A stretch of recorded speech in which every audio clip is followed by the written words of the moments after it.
buenos días. Nos da muchísimo gusto ver esta conferencia y compartir con ustedes este mensaje tan impactante que va a sacudir las conciencias y nos va, sobre todo, a hacer recapacitar acerca de qué corta es la vida y qué importante es para nosotros enfocarnos verdaderamente hacia lo que vale la pena.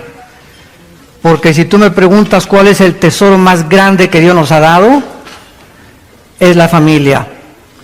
Y la familia es el tesoro más grande que tenemos, nuestra esposa, nuestros hijos, y todo lo demás es completamente secundario.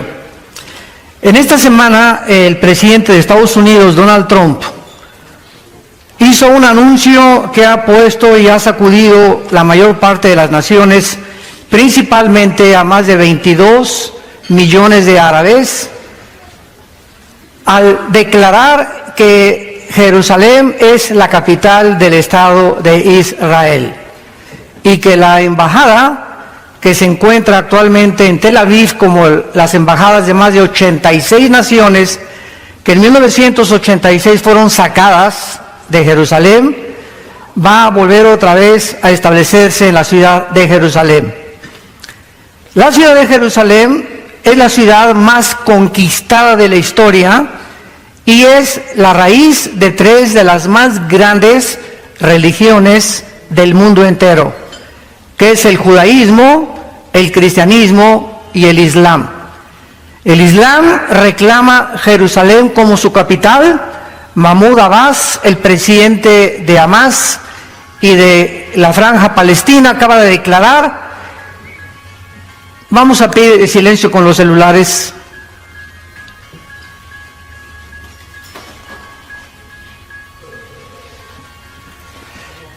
Y estamos tratando de poder compartir con ustedes la importancia que tiene estas declaraciones, porque acaban de declarar, ¿verdad?, que pues no, Jerusalén no es la capital de Israel, es la capital de los palestinos. Aun cuando los palestinos comenzaron a existir en 1962, porque no hay tal cosa como una raíz de palestinos, ni tampoco un trasfondo, ni una nación, sino que en 1962 un hombre llamado Yasser Arafat fundó la Organización para la Liberación de Palestina, y los palestinos simplemente son los árabes que antes de 1948, lo cual voy a desarrollar un poco más tarde, estuvieron ocupando durante casi 1500 años, cuando estuvieron en el exilio los judíos, y reclaman a ellos, aun cuando el libro sagrado del Corán no menciona Jerusalén una sola vez.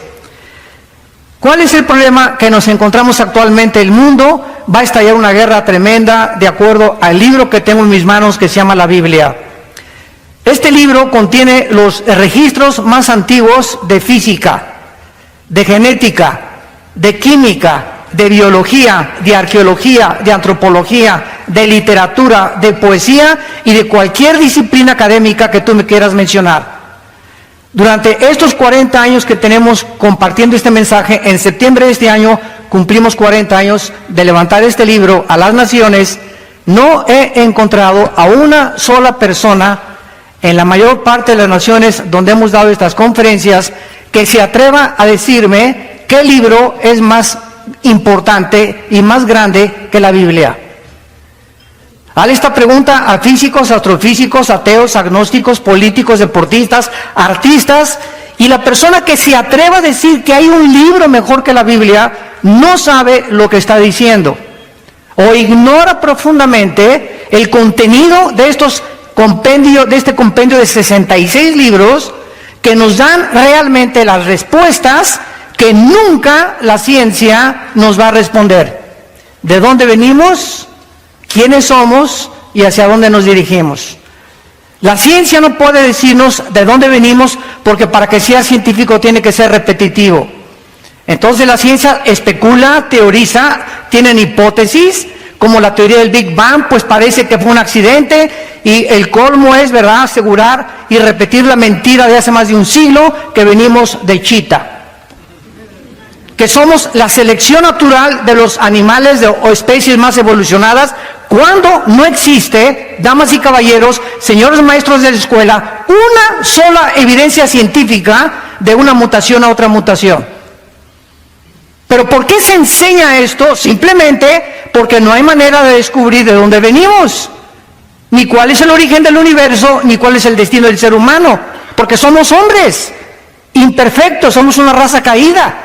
Entonces necesitábamos la revelación de Dios, que Él bajara a este mundo hace 2000 años, que muriera en una cruz, que fuera enterrado y que fuera resucitado a los 3 días, para que pudiéramos nosotros tener la certeza inequívoca de que hay vida después de la vida y que Jesucristo es el Hijo de Dios. Realmente estamos viviendo, de acuerdo a la Biblia, la recta final, la última generación. ¿Qué tan cerca nos encontramos de nuestra propia autodestrucción? Porque el diagnóstico que Dios hace de la raza humana en la Biblia es exactamente como la raza humana se ha comportado en los últimos 6000 años que tenemos de historia. ¿Podemos nosotros mencionar señales que realmente nos encontramos en la última generación? ¿Qué diferencia tiene la Biblia del Tripitaka de Buda, de los Vedas, de los persas, del Islam, del Corán y de los tantos libros sagrados que existen? Es increíble las evidencias proféticas con una exactitud del 100% que la Biblia nos ofrece. Es el primer libro que fue impreso en la imprenta de Gutenberg, la Biblia. Es el libro más traducido a más idiomas, a más lenguajes y a más dialectos que cualquier otro volumen de literatura.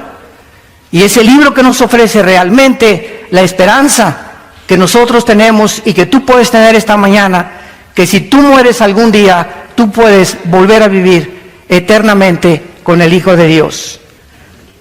En el Evangelio de Mateo capítulo 24, a Cristo se le acercaron los discípulos hace 2000 años, haciéndoles 3 preguntas. Y estando él sentado en el monte de los olivos, versículo 3, los discípulos se le acercaron aparte diciendo, dinos, número 1, ¿cuándo serán estas cosas? 2, ¿qué señal habrá de tu venida? Y número 3, ¿qué señal habrá del fin del mundo? Respondiendo Jesús les dijo, miren que nadie los engañe. Vendrán muchos en mi nombre diciendo, yo soy el ungido, o sea, yo soy el Cristo, y a muchos se engañarán.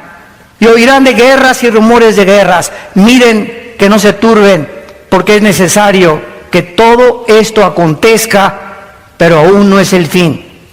Porque se levantará nación contra nación, reino contra reino, y habrá pestes, hambres, terremotos en diferentes lugares, y todo esto será el principio de los dolores.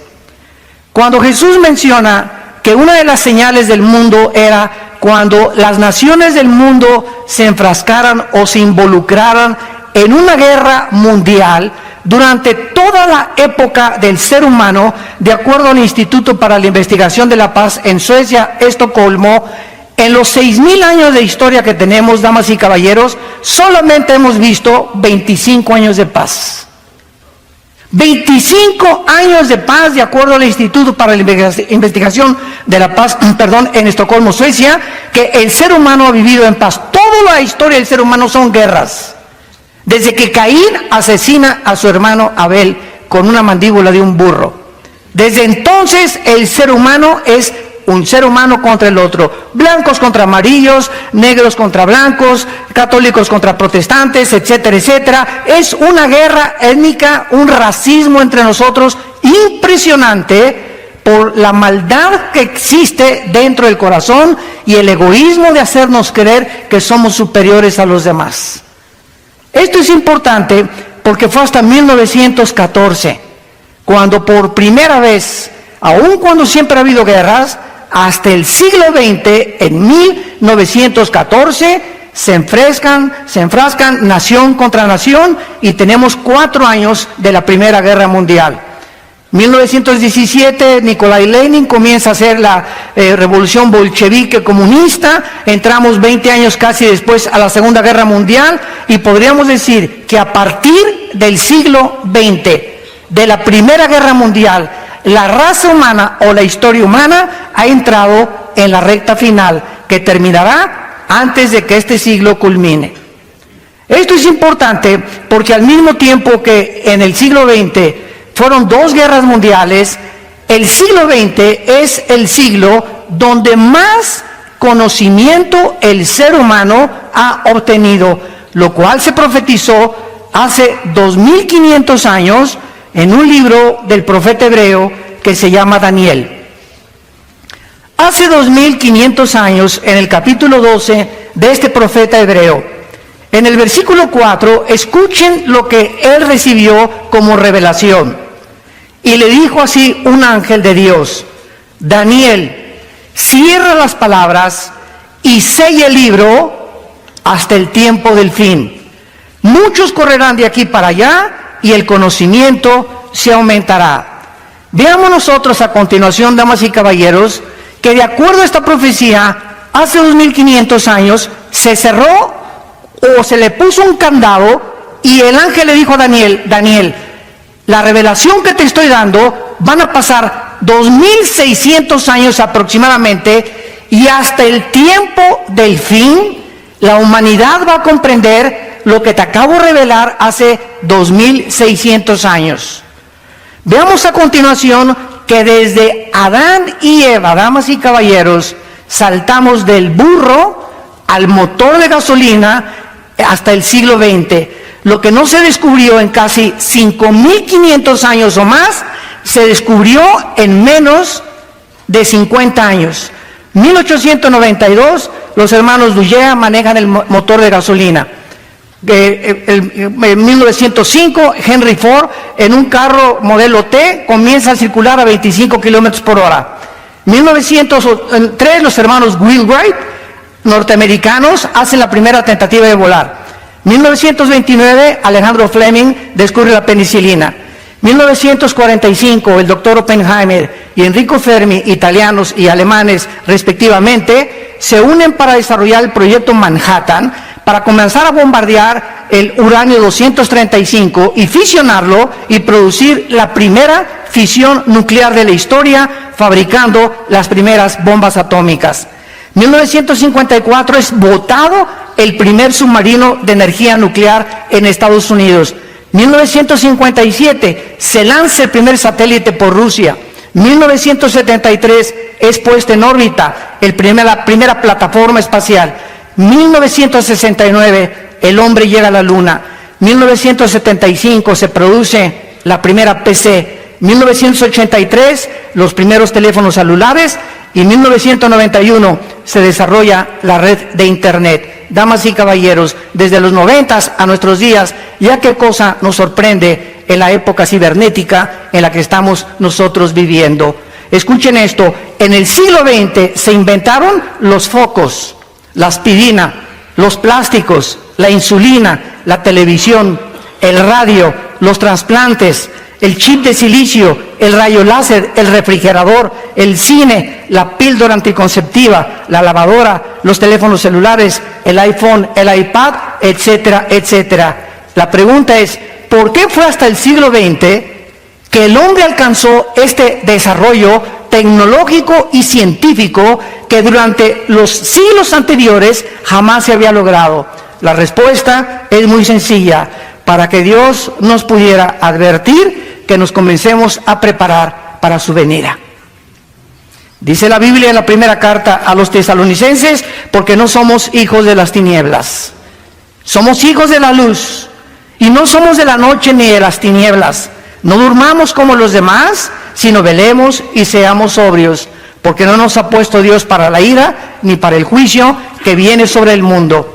Antes de que Cristo regrese, la Biblia establece, millones de personas vamos a desaparecer en lo que se conoce como el arrebatamiento de la iglesia. Y va a llegar un día en que vas a voltear y tu esposa no está en tu cama, no se fue con el lechero. Y tus hijos desaparecieron o tu esposo desapareció. Todos los millones de niños en los hospitales van a desaparecer y van a comenzar el mundo a producir una confusión en los medios de comunicación. Pilotos se van a estrellar porque desaparecieron los pilotos, accidentes múltiples en las carreteras. ¿Y qué creen ustedes que va el mundo a comenzar a responder ante la desaparición de millones de personas. Se los llevaron los ovnis. Y esto es algo muy claro, que desde 1946 la aparición del fenómeno ovni ha tenido lugar con más frecuencia, preparando el mundo para una venida de una forma sobrenatural de supuestos extraterrestres. Y que la Biblia nos muestra que no son extraterrestres, ni marcianos, ni jupiterianos, ni plutonianos, son ángeles caídos, bajo la agencia de un querubín llamado Lucifer, que después se le puso el nombre de Satanás, que significa el adversario, y después se le llamó el diablo, que significa el acusador. Estamos rodeados de un mundo de maldad, donde hay influencia y energías poderosas sobre los seres humanos para volvernos locos, para abortar la misión que tenemos en este mundo, para hacernos creer que venimos de los animales y que no somos agentes morales responsables de nuestras acciones. Es un mundo completamente dominado, en el cual, cuando conocemos la verdad, Jesús dijo, la verdad te hará libre. Y no es hasta que conoces la verdad en Jesucristo que tu mente será engañada e irás de botella en botella, de mujer en mujer, de negocio en negocio, de filosofía en filosofía, cienciología, que el Calimán, y que la cientología, y que esto y el otro, y que la dianética, etcétera, etcétera. Y el mundo está perdido y se siguen oyendo las palabras: yo soy el camino, la verdad y la vida. Las palabras del Hijo de Dios. Dios quiere que nosotros sepamos que el conocimiento que el hombre ha adquirido en el último siglo ha sido una de las señales principales de que nos encontramos al final de la historia. Pero lo más irónico de esto es que en el siglo XX, donde más conocimiento científico y más avances tecnológicos el hombre alcanzó, escuchen esto, es el siglo donde más ateos surgieron.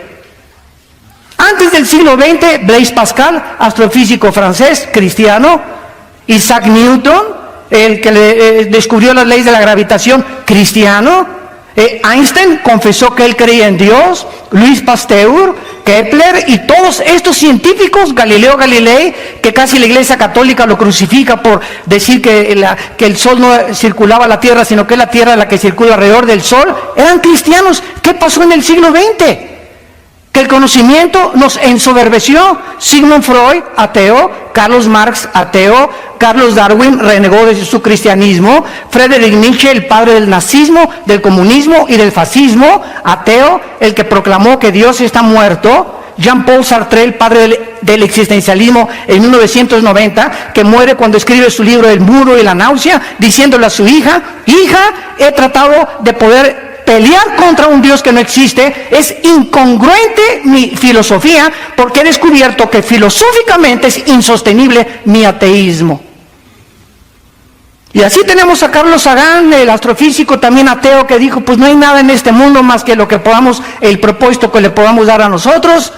Pero viene una sorpresa impresionante en 1954, cuando el doctor Crick y el doctor Watson, norteamericanos, les dan el premio Nobel de Medicina por descubrir el ácido desoxirribonucleico, conocido como el ADN. Cuando el hombre comienza a involucrarse en descubrir que los billones de células que el cuerpo humano tiene, tenemos cromosomas con genes dentro, con el ADN, o sea, con un programa, con información, los ateos, el 62% de los ateos, desde el año 2005 al año 2012, en 7 años, se convirtieron a la Biblia. Viendo que era imposible seguir sosteniendo que somos el resultado de una evolución y que es imposible biológicamente, la primera y la segunda ley de la termodinámica, físicamente la entropía, niega completamente la evolución, y químicamente también. Y ahora genéticamente nos demuestra la genética que es imposible que el ADN de un chango lo tenga el ser humano, o el camello, o el de un león, o el de león un tigre, o el de un perro un gato. ¿Por qué? Porque esta es la información que Dios puso en cada uno de nosotros para destruir la sabiduría de los sabios y de los que se dicen ateos. Y gracias a Dios que ahora ahí está el Instituto para la Investigación de la Creación Científica en San Diego, California.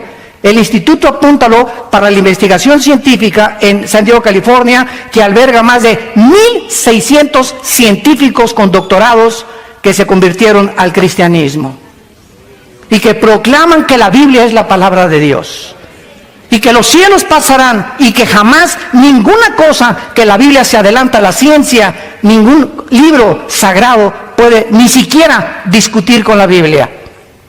Vemos en segundo lugar otra señal. En 1945 se sueltan 2 bombas atómicas sobre Hiroshima y Nagasaki, 2 ciudades y un puerto de Japón, matando a más de 150,000 japoneses. Es increíble que hace 2,400 años el profeta Zacarías, en el capítulo 12, capítulo 14, versículo 12, haya puesto estas palabras profetizando las consecuencias de lo que producen los rayos láser y los rayos gamma y las 500 partículas radiactivas que contiene cada bomba atómica. Escuchen Zacarías 14:12 y dice así: esta será la plaga con que herirá Jehová a todos los pueblos que pelearon contra Jerusalén. La carne de ellos se corromperá estando ellos sobre sus pies. Se consumirán en las cuencas sus ojos y la lengua se les deshará de su boca. Ni siquiera en este tiempo la pólvora se había inventado, damas y caballeros. ¿Saben ustedes que en 1942 Oppenheimer y Fermi hacen el proyecto Manhattan entre Estados Unidos, Canadá, Gran Bretaña, para un proyecto ultra secreto denominado Manhattan o el proyecto Manhattan? Invitan a Alberto Einstein y Alberto Einstein manda una carta al presidente de Estados Unidos diciéndole: el día que nosotros comencemos a desintegrar el átomo del elemento uranio 235, lo vamos a usar contra nosotros. Yo no quiero involucrarme en este proyecto porque tarde o temprano el hombre, cuando mete sus manos en la tecnología o mete sus manos en la genética, como se está manipulando actualmente, etcétera, etcétera, siempre se vuelve contra nosotros aquello que descubrimos por la incapacidad que el ser humano tiene para poder manejar su propia vida, su propio matrimonio, sus propios hijos, sus propios negocios y mucho menos las naciones. El 6 de agosto de 1945, a las 8:15 de la mañana, se lanza a una altura de 500 metros. La bomba atómica no explota cuando toca el suelo. La bomba atómica explota a 500 metros antes de que toque el suelo para su información. Se suelta una bomba sobre Hiroshima y esta bomba medía 3 metros y 4 toneladas de peso. Portaba uranio como material fusionable y su poder explosivo fue de 20 kilotones. Un kilotón equivale a 1 tonelada de dinamita. O sea, esta bomba, recuérdalo, tenía 20,000 toneladas de dinamita. El avión fue designado como el B-29 Enola Gay y la explosión destruyó a un radio de 13 kilómetros cuadrados del epicentro de su detonación, muriendo aproximadamente en las 2 explosiones, porque el 9 de agosto se lanzó la segunda bomba sobre Nagasaki, más de 150,000 personas. Estas son las consecuencias de la explosión. Sus cuerpos se deshicieron estando parados. Las cuencas de sus ojos se deshicieron estando parados y la lengua se les deshizo de su boca. Algo que fue anunciado 2,500 años antes de que se descubriera la fisión nuclear. Ahora bien, esto no es absolutamente nada, porque en 1952 los Estados Unidos detonan la bomba de hidrógeno que acaba de detonar tu compadre Kim Jong de Corea del Norte. Nada más que sin el material fusionable nuclear en la punta. La bomba de hidrógeno tiene 1,000,000 de toneladas de dinamita. Esto fue detonado en 1958. China también detona otra bomba de hidrógeno. Llevamos 2. Y actualmente, en el siglo XXI que nos encontramos, existe un proyectil llamado el Mark 12A, con la fuerza explosiva de 335,000 toneladas de dinamita. Y el Titán 2 con 9 millones de toneladas de dinamita. ¿Estamos al borde, damas y caballeros, de un holocausto nuclear en el mundo? ¿Acaso son juguetes que las naciones están acumulando para ahora en Navidad cantar Jingle Bells, Jingle Bells? Nos encontramos en el siglo XXI, con los máximos avances tecnológicos, con una época nuclear impresionante, descubrimientos científicos como la genética y la manipulación del ADN.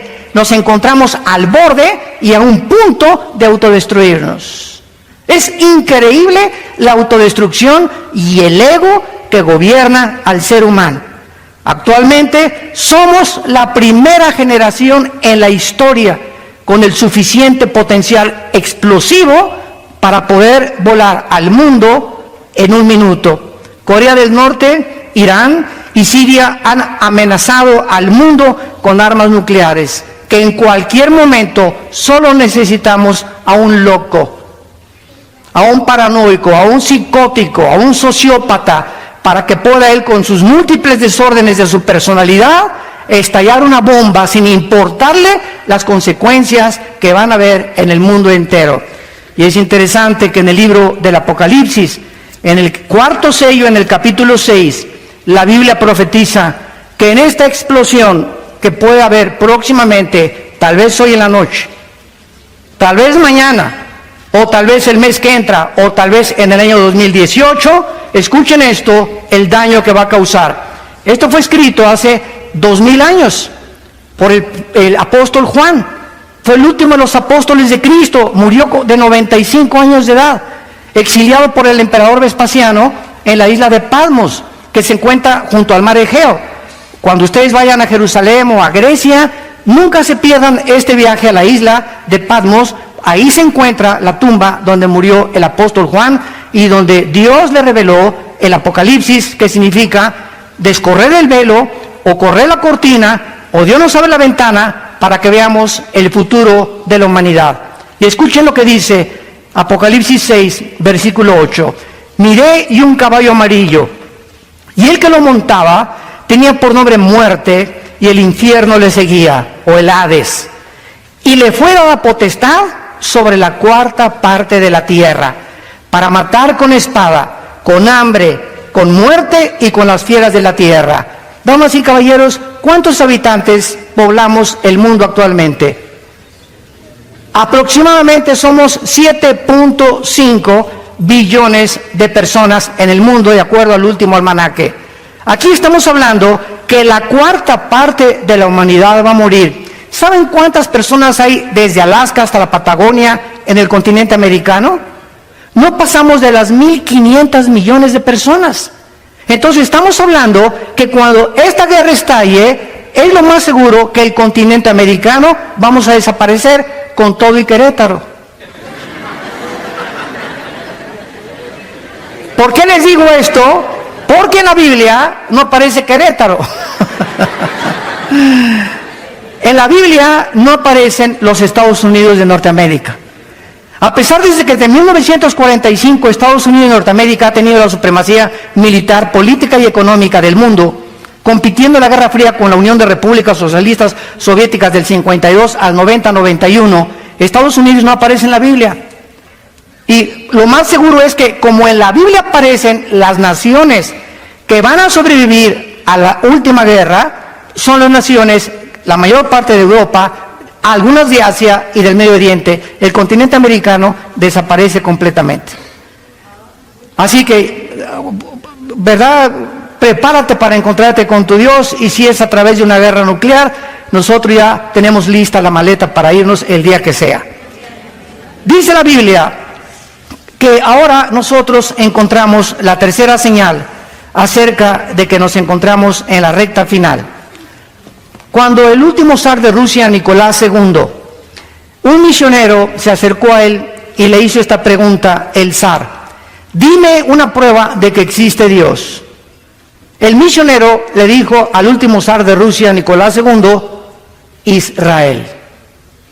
Cuando el zar oyó la palabra Israel, comenzó a cuestionar desde luego al misionero con mucho más preguntas, y la mayor parte del mundo ignora que Israel, que es el tamaño de Nueva Jersey, Estados Unidos, es un botoncito en el Medio Oriente, rodeado por más de 20 naciones árabes con más de 25 millones de personas, es la única civilización étnica en la sociología, la única civilización que ha sobrevenido a todos los babilonios, a los griegos, a los egipcios, a los caldeos. Todos han desaparecido en las arenas del desierto, pero Israel, el 14 de mayo del siglo pasado, de 1948, ante los ojos expectantes de la humanidad, en un solo día se constituye en el Estado libre, soberano e independiente de Israel, nombrando a David Ben Gurión el primer ministro y convirtiéndose en el centro de la manzana de la discordia, principalmente Jerusalén, hasta el siglo XXI en que nos encontramos. En el libro de Amós, en el Antiguo Testamento, capítulo 9, otro profeta hebreo se hizo esta profecía acerca de que Israel tenía algún día, después de ser exiliado, cuando el general Tito, hijo de Vespasiano, el emperador romano, en el año 70 después de Cristo, llegó a Jerusalén y no dejó piedra sobre piedra. Arrasaron completamente Jerusalén. Escuchen esto, y desde el año 70 después de Cristo hasta el 14 de mayo de 1948, los judíos fueron esparcidos por el mundo entero y se mezclaron con los españoles, con los italianos. Hay mexicanos judíos que no lo saben que son judíos, costarricenses, nicaragüenses, negritos, etíopes, etcétera, etcétera. Se dispersaron las 10 tribus que los asirios en el año 700 antes de Cristo se llevaron cautivos a Siria. Y esto es impresionante porque cuando este zar escuchó que el pueblo judío era una evidencia de la existencia de Dios, lo vamos realmente a comprobar. En primer lugar, ¿por qué Dios escoge a los judíos? Y si hubiéramos sido los mexicanos, ¿y por qué no los italianos? Y si hubieran sido los ticos de Costa Rica, los nicaragüenses, ¿y por qué no nos escogió a nosotros? La cuestión es la siguiente: Dios en su soberanía escoge a un pueblo para formarlo sobrenaturalmente, porque el pueblo judío nació de la esposa de Abraham, Sara, cuando ella tenía 90 años y los ginecólogos le dijeron que era estéril. Abraham, ni con las pastillas que hay ahorita, podía Abraham, ¿verdad?, tener hijos. Y entonces Dios sobrenaturalmente, ¿verdad?, permite que Sara sea embarazada, y es la única nación que ha nacido por eso sobrenaturalmente, por el propósito que Dios tenía para enseñarnos al final de la historia. Entonces, en segundo lugar, Dios escoge a los judíos para que a través de ellos tuviéramos 66 libros que forman el compendio de las Sagradas Escrituras, y para que a través de los judíos, y no hubiera ninguna otra alteración, todos los autores de la Biblia, menos el doctor Lucas, que era gentil, eran todos hebreos. Número 3, Dios escoge a los judíos para que a través de este grupo étnico naciera el Mesías prometido, Jesucristo, el Hijo de Dios. Cuando Jesucristo hace su aparición en la escena mundial, Jesucristo tenía que demostrar que Él descendía genéticamente de Abraham y de Adán, para poder identificarse con todos nosotros. Esta es la razón por la cual cuando José y María estaban comprometidos y ya estaban listos para irse a Cancún de luna de miel, se le aparece un ángel a María y le dice: María, tu esposo no va a tener nada que ver en el embarazo que vas a tener. Ella se espantó y dijo: ¿cómo es posible que me pueda embarazar si José y yo estamos comprometidos? Y entonces el ángel en el Evangelio de Lucas y el Evangelio de Mateo le dicen a María, el santo ser que va a nacer en tu vientre será hijo del Altísimo y le pondrás por nombre Yeshua, que significa Jesús el Salvador. Ahora bien, damas y caballeros, hasta 1954, escuchen muy bien, hasta 1954, cuando se descubre el ADN, la gente comienza a entender por qué José no se pudo meter con María. ¿Por qué el Hijo de Dios no podía nacer como tú y yo nacimos? Y entonces se descubre que las mujeres tenemos 46 cromosomas los hombres y 46 cromosomas las mujeres. Pero las cromosomas del óvulo o sexuales de la mujer son 23 cromosomas. Y las 23 cromosomas del cromosoma o del esperma del varón, apúntalo. La mujer tiene 2 cromosomas XX.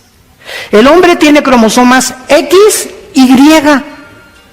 Y estas cromosomas son las que determinan el género masculino o femenino. Tú eres varón y yo soy varón porque mi padre, cuando tuvo relaciones con mi mamá, fue el cromosoma Y el que fertilizó el óvulo de mi mamá y nacimos varones. Y tú eres mujer porque el cromosoma X de tu papá fertilizó las 2X de tu mamá y naciste mujer. En otras palabras, las mujeres no tienen el cromosoma Y, solamente tienen 2X, el hombre tiene el Y. Ahora, ¿qué fue lo que pasó? La Biblia dice, cuando se descubren las leyes de la genética o de la herencia, en 1860 por Gregorio Mendel, que comenzó a hacer experimentos con chicharitos y que hay una transmisión de generación en generación, las uvas son uvas, las papayas son papayas, algo hay en la semilla, hay una información en las hormigas, en los gatos, que se transmite el color de los ojos, el tamaño, las minerales, en fin, todo lo que contiene codificado el ADN. Entonces se descubre cuando las leyes de la herencia que todos hemos heredado de nuestros padres el color de los ojos, unos las orejas de papalote de la abuelita, otros, ¿verdad?, hasta el carácter, eres igual de berrinchudo que tu papá. Entonces la ciencia corrobora que las leyes de la herencia están escondidas en el ADN. Ahora la Biblia es el único libro que nos dice que hemos heredado también algo espiritualmente, porque somos espíritu, tenemos un alma y vivimos dentro de un cuerpo de acuerdo a la Biblia. Somos espíritu, tenemos un alma que es la mente, la voluntad, los sentimientos, el intelecto y el cuerpo, el envase que día a día de acuerdo a la ley de la entropía se está deshaciendo. Entonces la Biblia dice que hemos heredado una enfermedad, una infección que William Shakespeare le quiso llamar el defecto trágico. Carlos Marx, la lucha de clases. No, si el Estado proletariado derriba a la burguesía, se va a justificar y va a haber igualdad y equidad en la sociedad. Sigmund Freud, no, el problema del ser humano es la infancia y la sexualidad de la infancia. Y todos han tratado de atribuirle alguna raíz a la razón por la cual nos comportamos como nos comportamos. La Biblia le llama pecado. En pecado hemos sido nacidos, Salmo 55, Romanos 3:23, y fuimos nacidos destituidos, muertos, lejos de la comunión con Dios. Desde Adán hasta nuestros días nacimos desconectados de la fuente de energía. Y como estamos desconectados de la fuente de energía, hemos buscado en el alma, en la mente, pues cosas altruistas y alcohólicos anónimos, marihuanos anónimos, psicología, psiquiatría, cientología, religiones, buscando alguna manera de poder otra vez reencontrarnos con algo que nos dice que trasciende nuestra capacidad pensante y que tiene que haber algo fuera de nosotros, pero como no sabemos qué es, aunque sabemos que trasciende, ese Dios al que muchos adoran sin conocerle, es el que Jesucristo nos vino a revelar. Y hasta que tú encuentras a ese Dios que en tu alma, yo lo busqué en el comunismo, en la dialéctica materialista, lo busqué en la psicología, en la psiquiatría, me quería ir de monje budista a los Himalayas cuando tenía como 20 años, quería rapar mi ser Hare Krishna también. En fin, ¿verdad? Todos buscamos algo, ¿por qué es vivo? ¿Por qué existo? Y fue lo que Sócrates anticipó hace aproximadamente 2200 años. Pienso, luego existo. Existo, luego vivo. Vivo, tiene que haber una causa. Esta causa no está dentro de mí. Esta causa tiene que estar fuera de mí. Entonces, a esa causa fuera de mí le llamo el Dios desconocido. Al que las religiones adoran sin conocerle, es al que Jesucristo nos vino a reconciliar y hacernos regresar al corral de las ovejas. Esta es la maravillosa vida de Jesucristo. Y es cuando nosotros comenzamos a entender claramente por qué Jesucristo tenía que venir de los judíos. Escuchen esto. Tú vas a España y busca tu árbol genealógico. O busca de dónde viene el apellido Chipaltroco. O el apellido X. Y vas a encontrar 4 o 5 generaciones, con excepción de los reyes de Holanda, de España, de Inglaterra, etcétera, etcétera, de Suecia. Hay muy poca gente que sabe quiénes fueron sus tatarabuelos. Se pierde completamente y se desvanece con la historia. Jesucristo es el único ser humano de quien se puede trazar su genealogía desde Adán en la Biblia. Cuando yo comencé a estudiar teología y me dieron el doctorado, me atribulaba. Hijo de tal, hijo de tal, hijo de tal. ¿Para qué me sirve a mí? Hijo de tal, hijo de tal, hijo de tal, hijo de tal, hijo de tal. Y dije, no, le voy a voltear la página, enséñeme otra cosa, le decía a mis maestros yo. Hasta que descubrí un día claramente por un maestro que me dijo, ¿sabes por qué Dios guarda las genealogías en Lucas y en Mateo de Jesucristo? Para que Él pudiera demostrar con sus credenciales a los judíos y a los árabes que Él venía y descendía de Abraham. Porque Dios le dijo a Abraham, en Isaac te será la descendencia, no en Ismael, no en la tribu de los demás, a través de Judá de David de Salomón, y así vemos toda la genealogía hasta la Virgen María. Y la Virgen María descendía de Salomón, el hijo de David, que vino a través de Abraham para que supiéramos nosotros que Él era el Mesías prometido por Dios. Esto es maravilloso a los ojos de la Biblia. Pero veamos en Amós capítulo 9 esta profecía que contiene 3 puntos sobrenaturales. Y dice así, Amós 9, 14 y 15. Traeré del cautiverio a mi pueblo Israel. Edificarán las ciudades, las habitarán, plantarán viñas, beberán el vino de ellas, harán huertos, comerán el fruto de ellos. Pues los plantaré sobre su tierra y nunca más serán arrancados de su tierra que yo les di, ha dicho Jehová Dios tuyo. Cuando los judíos regresan casi después de 2000 años a la tierra de Israel, no había un solo árbol plantado. Era un desierto la tierra de Israel. A las 5:30 de la mañana, el 15 de mayo, horas después de que se establece por las Naciones Unidas, después del genocidio de los nazis, que regresen a su tierra, los atacan 1 hora después que se constituyen como Estado a través de las Naciones Unidas. Los árabes los atacan por primera vez. Y después vienen las guerras que vamos a ir viendo, pero cuando llegan los judíos no había árboles. En 2000 años, los pocos árabes, que ahora les llaman palestinos, no sembraron ningún árbol. ¿Saben ustedes que en 1950, 2 años después de que ellos llegan a Israel, plantan en la obra de la ingeniería hidráulica más portentosa del siglo XX, 7 millones de árboles, olivos? En 2 años irrigan la tierra y plantan más árboles de los 6 millones de judíos que los nazis asesinaron en la Segunda Guerra Mundial.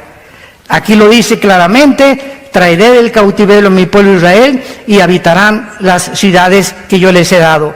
Ahora bien, los plantaré y a nadie los va a arrancar. Cuando ellos llegan, los atacan. En el 52, los vuelven a atacar. En 1967, la guerra más portentosa, sorprendente y misteriosa de todas las milicias de Alejandro el Magno, de Napoleón Bonaparte, de Carlomagno, el general Schwarzkopf. que fue el general que dirigió la coalición en 1990-91 en la guerra del Golfo Pérsico, graduado de West Point, escribe en sus memorias, lo puedes comprar por internet, el libro del general Schwarzkopf, lo que él dice: la guerra de los 6 días en Israel es la guerra más milagrosa, portentosa, sobrenatural que he leído y que jamás nadie puede jamás sobrepasar. ¿Qué pasó en la guerra de los 6 días en junio del 1 al 6 de 1967? El presidente Nasser, en aquel tiempo de Egipto, junta a Jordania, Siria, Líbano, Irak, y les dice: aplastemos a los judíos, saquémoslos al mar Mediterráneo y terminemos con este problema de una vez y para siempre. Dios les salva milagrosamente, porque después de que Egipto, Siria, Irak y Jordania, con casi 500,000 de soldados, 2.800 tanques y 800 aviones rodean a Israel. Escuchen esto.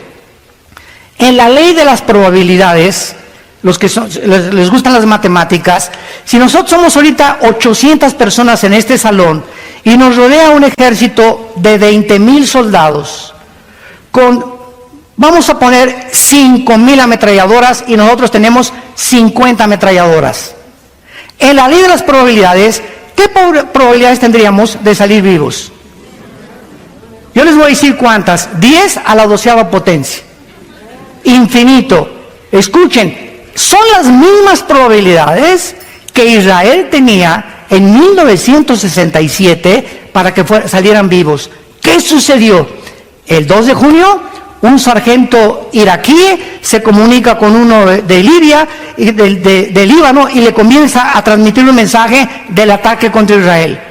La intercepción que tenían los judíos ya en ese tiempo, porque son los amos de la aviación todavía, los mejores pilotos del mundo, más que los norteamericanos, que los ingleses y que los rusos, son los pilotos judíos ahorita, interceptan este mensaje y los aviones judíos, el F-16, se suben 6 pilotos el 2 de junio y a las 4:30 de la mañana, cuando estaban soñando todavía en el Calimán los egipcios y los sirios y los iraquíes, bombardean sus aeropuertos y acaban completamente con toda la aviación de todos ellos.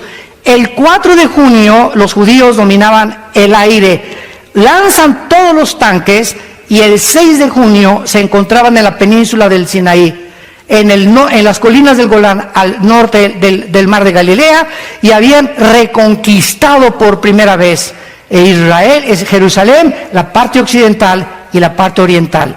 El general Moshe Dayan, que fue el que dirigió esta operación de guerra, se levanta, ¿verdad?, alaban a Jehová y le dan gracias a Dios, y las Naciones Unidas les mandan un mensaje: por favor, retírense de la colina del Golán, retírense de Egipto, porque si no se arma otra guerra y vamos a partir Jerusalén en 2 secciones. Se pueden quedar con la parte oriental, que es el Muro de los Lamentos, donde están ahorita, y en la parte occidental, que es donde están los musulmanes con la mezquita de Omar. Desde 1948 hasta el 67 habían tenido el control otra vez de Jerusalén. Damas y caballeros, qué impresionante que hayan terminado la guerra en estos 6 días. ¿Saben por qué acabaron el 6.º día? Porque el 7º tenían que descansar. Hasta eso, ¿verdad? Fue algo irónico completamente. Ahora, después se levanta Yasser Arafat, se levanta Hezbollah, se levanta Hamas, se levantan todos los grupos terroristas, los han bombardeado, los han tratado de sacar. Nunca desde el 48, escuchen esto, los medios de comunicación te pueden decir muchas cosas, nunca desde el 48 Israel ha comenzado una sola guerra. Siempre han sido defendidos por Estados Unidos o por las mismas armas que ellos tienen, pero nunca han sido ellos los agresores. ¿Por qué? Porque el juramento de Yasser Arafat y de Mahmoud Abbas antier dijo: nosotros no vamos a tolerar que Jerusalén sea la capital de los judíos, es la capital de los palestinos, y daremos nuestra vida por ellos. Y así dice la Biblia que va a terminar la historia humana en Jerusalén. Escuchen lo que dice Zacarías capítulo 12, otro profeta de hace 2600 años. Dice en Zacarías capítulo 12, versículo 2 y 3: pongo a Jerusalén por copa que hará temblar a todos los pueblos del alrededor contra Judá, en el sitio contra Jerusalén. En aquel día yo pondré a Jerusalén por piedra pesada. A todos los pueblos y todos los que se la cargaren serán despedazados. Bien que todas las naciones de la tierra se juntarán contra ella. Esto fue escrito hace 2500 años, cuando ellos no habían sido todavía dispersados, cuando no habían regresado otra vez, pero estaba el profeta diciendo que Jerusalén sería la mecha que encendiera la tercera guerra mundial. ¿Y en qué año estamos? 2017. ¿Y cuál es ahorita la manzana de la discordia en el mundo? Jerusalén. Damas y caballeros, aquí está. Aquí está la palabra de Dios. Exactamente cada siglo, cada año, cada década que pasan los acontecimientos científicos relevantes, tecnológicos, geopolíticos, la Biblia se adelanta para demostrarnos que solo Dios puede darnos el futuro y asegurarnos con la exactitud del 100% que en 2000 años que la Biblia existe, nunca ha habido nadie que pueda atacarla o decir, hay una contradicción. Cuando esa persona, tarde o temprano, descubre que su problema es de él, es mental, no entiendes por qué es la mente de Dios. Y cuando estudias teología, descubres la razón de por qué Dios hace las cosas que hace. Y esto es maravilloso, porque nos encontramos precisamente al final de esta historia, cuando en cualquier momento la historia va a terminar. Y cuando tu tiempo y tu vida ya no tienes más oportunidad de poder decirle a Dios, perdona mis pecados, entra en mi corazón, te recibo como mi Señor y Salvador. Tal vez hoy es para muchos de ustedes la última vez que Dios les ha hablado. Y no es como me dijo un ateo hace algunos años, oiga señor, doctor Alducin, es que yo necesito más evidencias de que existe Dios. Le dije, son las mismas palabras que dijo Carlos Sagan antes de morir, el ateo astrónomo. Es que si hubiera más evidencias de que Dios existe, creería en Dios. Le dije, agarre un libro de genética por el amor de Dios y vea que el ADN no puede ser, es imposible que pueda existir información sin una inteligencia. ¿Cómo es posible que cada ADN de cada célula de nuestro cuerpo contenga 50 enciclopedias británicas de información? ¿Quién puso esa información dentro de nosotros? ¿Chita? Por el amor de Dios, Virgen del Socorro. Damas y caballeros, señores ateos que nos visitan, llegamos a un punto en la historia donde profesando ser sabios se hacen necios. Ahí me han atacado. ¿Usted cree que de los que creen que Adán y Eva, le dijo, oye, cabeza de aguacate? Tenemos más de un siglo enseñando una mentira a nuestros estudiantes en la universidad, que venimos de la evolución y que somos animales. Y si es así, no necesitamos un salvador, no necesitamos reglas morales, ni un código de conducta, no necesitamos 10 mandamientos, porque en ese momento le dije a este ateo, tú eres tu Dios, y tú haces tus propios mandamientos, y no te atrevas a decirle a tu hijo, no fumes marihuana, o no te acuestes, hija, con esa persona antes de casarte, porque tú tienes tu moral, él tiene su moral, y entonces todos somos dioses. No hay una verdad, ni una equidad, ni un código de conducta absoluto al cual podamos nosotros tener como punto de referencia. Nos convertimos en dioses. Y esta es la razón por la cual estamos a punto de destruirnos, porque no hemos querido entender que Dios nos hizo a su imagen y semejanza, que hace 2000 años murió su Hijo en una cruz, y dio su sangre y fue coronado con espinas, sus manos y sus pies sangraban. Y ahí en la agonía más grande Jesús decía, perdónalos porque no saben lo que hacen. Jesucristo es la personalidad más impactante de la historia. A ver, ¿de quién se celebra su nacimiento como ahora en Navidad? ¿De Buda? ¿De Mahoma?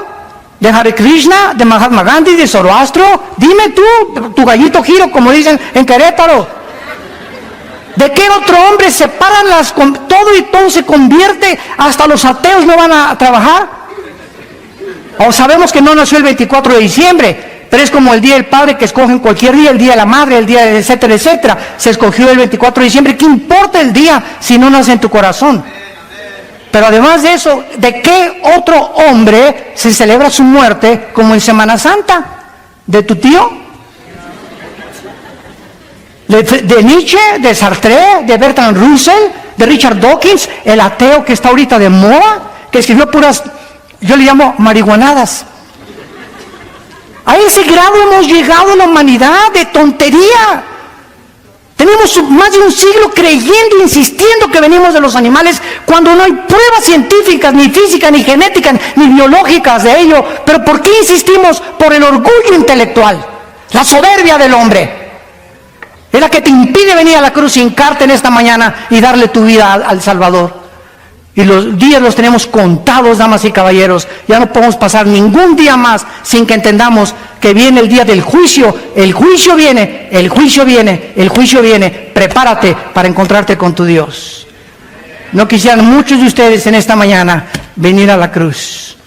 Yo invito a muchos de ustedes en esta mañana que se acerquen al Señor, al Dios de la Biblia, al Padre de Abraham, de Isaac y de Jacob, al Dios y Padre de Jesucristo, que lo resucitó a los 3 días y que anhela tener comunión contigo, una relación personal viva, dinámica, orgánica con tu alma, para que tú descubras que hay algo más que hacer dinero, hay algo más que el sexo, más que el hedonismo y los placeres. Nunca encontrarás la paz, por más rico que seas, por más político y diputado y gobernador que te hagan y presidente de la República. Llegarás como un artista, el deportista más famoso, la artista más famosa, Miss Querétaro, Miss Mundo, Miss Universo, lo que tú me quieras decir. Al final encontrarás el vacío en tu alma que persiste.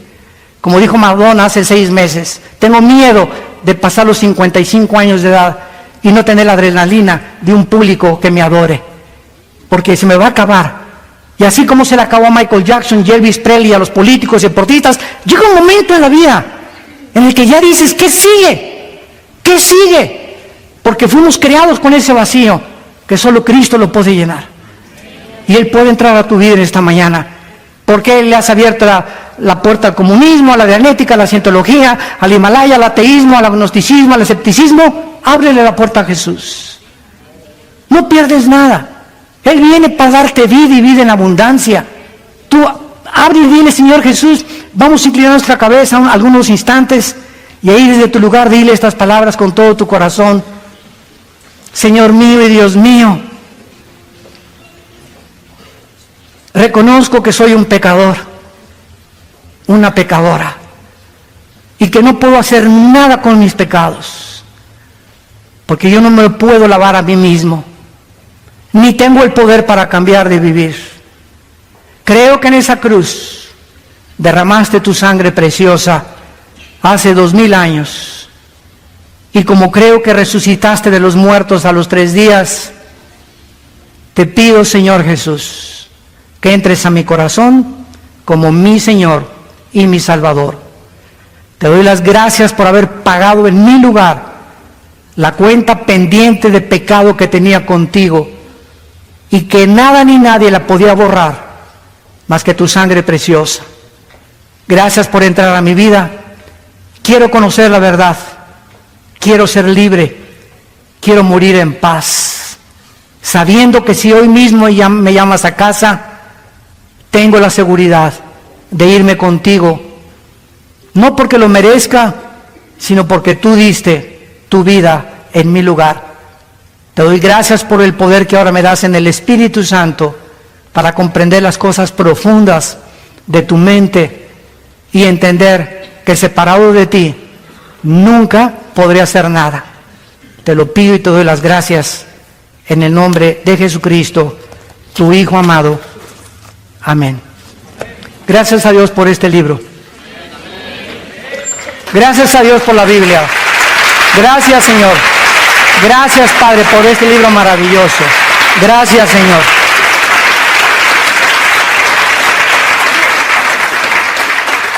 Todas las personas que en esta mañana hayan hecho esta oración, no hay ninguna persona que Cristo haya llamado a escondidas.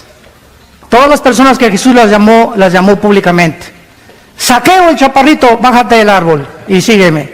Mateo, déjame tu mesa de impuestos y sígueme. Los pescadores, vengan y síganme. Dejando sus redes, le siguieron. Si tú en esta mañana acabas de hacer esta oración por primera vez, invitando a Jesucristo a tu vida, ahí desde tu lugar, yo te invito a que te pongas de pie. Párense todos los que hicieron esta oración por primera vez. Gracias a Dios. No cuánta gente. Que Dios los bendiga. Gracias, Señor. Gracias, Padre. Gracias, que Dios la bendiga. Gracias, que Dios lo bendiga. Gracias a Dios. Gracias. Gracias, muchas gracias. Qué lindos jóvenes, gracias. Oh jóvenes, acuérdense de su juventud. Acuérdense de Dios en los días de su juventud. Qué lindo los jóvenes que se van a recibir a Cristo. Los matrimonios se pararon de la mano juntos. Que Dios los bendiga, gracias a Dios. Los viejitos, gracias a Dios, que Dios los bendiga. Ya tienen la visa hoy en la noche para el otro lado. Garantizada por la sangre de Jesucristo. Gracias a Dios. Dios te bendiga también, gracias a Dios. Gracias por tu vida. Dichosos y felices los pobres en espíritu, porque ustedes verán a Dios. Dichosos y felices todos ustedes que son misericordiosos y que no ven a la gente como tus intereses o como personas para ser usadas, sino que vemos a la gente como almas necesitadas que necesitan a Cristo. Y dichosos y felices seas cuando te persigan y cuando la gente se burle de ti porque eres cristiano. No te amedrentes, al revés, gózate, porque así persiguieron a los profetas, a los apóstoles y al Hijo de Dios. Si a Él hicieron eso, ¿qué nos pasará a nosotros? Gocémonos y alegrémonos cuando en el nombre de Jesús somos perseguidos, porque grande es el galardón que Dios tiene para ustedes en los cielos. Que tengan mucha paz y que Dios les bendiga.